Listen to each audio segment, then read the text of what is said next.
Halo semuanya, selamat datang di pembahasan kita kali ini. Hari ini kita bakal ngebedah sebuah kisah sejarah yang luar biasa banget dari abad ke-12. Kita akan kenalan sama satu tokoh namanya Santo Ubaldus Baldasini. Kalau Anda belakangan ini sering rasa sumpek atau kewalahan sama dunia modern, ya atau sendirilah ya penuh konflik, emosi di jalanan, atau debat panas di media sosial, nah Anda pasti bakal ngerasa kisah hidup tokoh yang satu ini sangat relevan. Serius, hidupnya itu benar-benar perwujudan nyata dari namanya sendiri. Menariknya nih, nama Ubaldus itu ternyata berasal dari bahasa Jerman kuno yang artinya pikiran yang tenang. Dan jujur aja, arti nama ini tuh kayak jangkar yang pas banget buat kita memahami gimana sih dia menghadapi dunianya saat itu. Maksud saya, abad pertengahan kan bukan masa yang damai-damai aja ya. Itu masa yang penuh banget sama kekacauan, kekerasan, perang, bahkan wabah penyakit. Tapi Ubaldus ngadepin itu semua cuma dengan satu senjata andalan, pikiran yang benar-benar tenang. Dia ngebuktiin kalau kedamaian batin itu bisa meredam badai seburuk apapun di luar sana.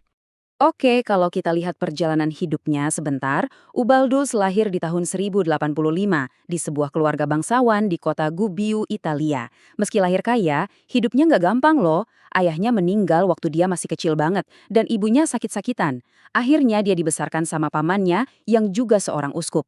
Melewati semua tantangan masa kecil itu, dia milih jalan spiritual. Dia ditahbiskan jadi imam di tahun 1115, kemudian diangkat jadi uskup Gubbio di tahun 1128. Dia melayani dengan luar biasa sampai wafat di tahun 1160 dan akhirnya dikanonisasi atau diangkat jadi santo di tahun 1192.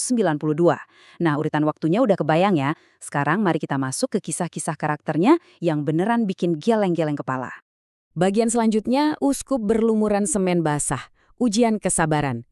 Nah, ini salah satu cerita sejarah favorit saya. Kenapa? Karena ini gampang banget dibayangin dan ya punya sentuhan humor yang gak terduga. Ini adalah ujian nyata pertama buat sang pikiran yang tenang. Momen di mana kesabarannya benar-benar dites sampai ke batas yang paling personal. Coba bayangin Anda ada di posisi ini. Suatu hari, ada seorang pekerja yang lagi benerin tembok kota Gubbio. Entah gimana ceritanya, pekerja ini nggak sengaja ngerusak kebun anggur milik Bapak Uskup, dan itu parah banget rusaknya. Uskup Ubaldus pun datang, dan dengan sangat sopan, dia masih tahu kesalahan si pekerja. Tapi masalahnya, pekerja ini nggak sadar kalau pria di depannya ini tuh uskupnya sendiri. Dia malah emosi, marah-marah, dan dorong Bapak Uskup kenceng banget sampai Bapak Uskup jatuh nyungsep ke dalam adukan semen yang masih basah.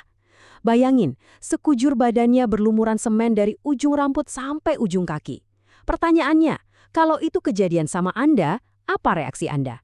Bakal ngamuk, balas dendam, atau langsung nuntut ganti rugi? Terus, apa yang dilakuin Ubaldus? Dia nggak marah sama sekali. Dia cuma bangun, ngebersihin badannya, dan masuk lagi ke rumah tanpa ngomong satu kata kasar pun. Tapi orang-orang yang ngelihat kejadian itu langsung ngamuk dong. Pemimpin spiritual mereka diperlakukan sekasar itu. Mereka nuntut si pekerja diseret ke pengadilan buat dihukum berat.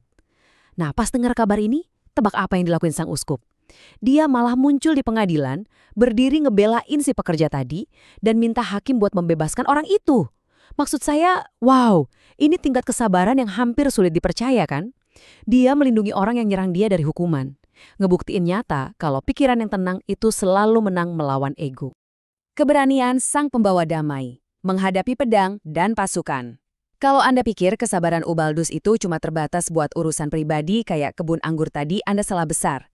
Kesabaran personalnya ini ternyata berubah jadi keberanian yang super gila waktu dia harus berhadapan sama konflik massa yang brutal dan ngancam nyawa. Keberaniannya ini kelihatan banget di jalanan.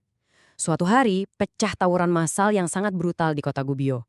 Bukan yang ngumpat cari aman, Bapak Uskup malah melangkah keluar dan jalan santai berdiri tepat di tengah-tengah dua kubu yang lagi saling serang.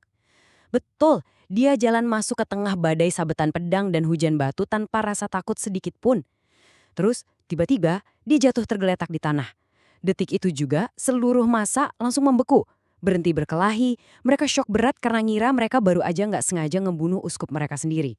Nggak lama, Ubaldus bangun lagi, nunjukin kalau dia sama sekali nggak terluka.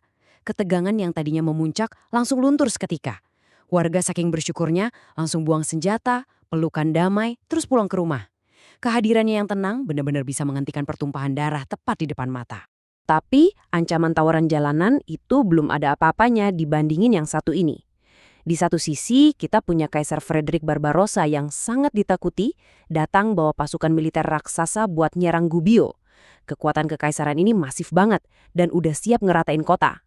Di sisi lain, kita cuma punya satu uskup yang cinta damai. Pemimpin kota normal di zaman itu pasti langsung nyuruh bangun pertahanan, ngumpulin pasukan, atau minimal melarikan diri kan? Tapi apa yang dilakuin Ubaldus? Dia sama sekali nggak nunggu pasukan itu datang ngancurin kotanya. Dia jalan keluar kota sendirian, tanpa pengawalan dan tanpa senjata, buat nyamperin langsung sang kaisar yang perkasa itu untuk ngajak ngobrol. Dan ini ngebawa kita ke salah satu misteri paling seru dalam catatan sejarah. Nggak ada satupun orang yang tahu apa yang diomongin dalam pertemuan tatap muka itu. Yang orang tahu cuma satu. Bapak Uskup berhasil ngiyakinin kaisar buat balik kanan dan ninggalin Gubbio. Coba pikirin deh kekuatan luar biasa dari persuasi damai itu. Tanpa senjata, tanpa ancaman militer, dan tanpa ada setetes darah pun yang tumpah. Satu pikiran yang tenang berhasil menggagalkan invasi militer raksasa dan nyelamatin seluruh penduduk kotanya dari kehancuran total. Warisan abadi Santo Ubaldus, pengaruhnya hingga hari ini. Di masa-masa akhir hidupnya, Uskup Ubaldus diketahui menderita banyak banget penyakit fisik yang menyakitkan. Tapi luar biasanya, dia nggak pernah ngeluh atau curhat soal itu ke orang lain. Dia terus melayani umatnya sampai akhir, ngasih homili yang indah banget di hari Minggu Paskah tahun 1160, sebelum akhirnya balik ke tempat tidurnya dan wafat dengan sangat damai keesokan harinya. Nah, pertanyaannya, apa dampaknya buat kita yang hidup berabad-abad kemudian? Ternyata warisannya itu nempel banget dalam budaya lokal Italia sampai detik ini. Devosi kepadanya sangat populer di seluruh wilayah Umbria. Saking mengakarnya, di kota Gubbio tuh ada semacam tradisi tak tertulis di mana hampir setiap keluarga pasti punya minimal satu anggota keluarga yang dikasih nama Ubaldo buat menghormati beliau. Nggak cuma itu, setiap tahun warga kota ngadain festival religius dan perarakan raksaka yang super meriah buat ngerayain hari pestanya, yang dikenal sebagai Festival La Corsa dei Ceri. Ini adalah perayaan kegembiraan yang jadi bukti kuat kalau kehidupan yang dijalanin dengan kelemah lembutan bisa ninggalin jejak sejarah yang jauh lebih abadi daripada kehidupan yang penuh kekerasan. Sebagai penutup, saya mau ninggalin satu pertanyaan penting nih buat Anda renungkan. Gimana sih cara kita nerapin pikiran yang tenang ala Santo Ubaldus ini di tengah konflik hidup modern kita yang serba cepat? Entah itu pas lagi baca komentar pedas di internet, pas lagi emosi kena macet di jalan, atau pas ada selisih paham sehari-hari di tempat kerja. Kira-kira bisa nggak ya kita kayak Ubaldus, milih buat bangkit membersihkan diri dari semen basah kehidupan dan milih kedamaian daripada pembalasan? Coba jadikan ini bahan refleksi Anda hari ini. Terima kasih banyak udah ngikutin pembahasan cerita yang menakjubkan ini bareng saya, dan sampai jumpa di materi penjelasan kita berikutnya.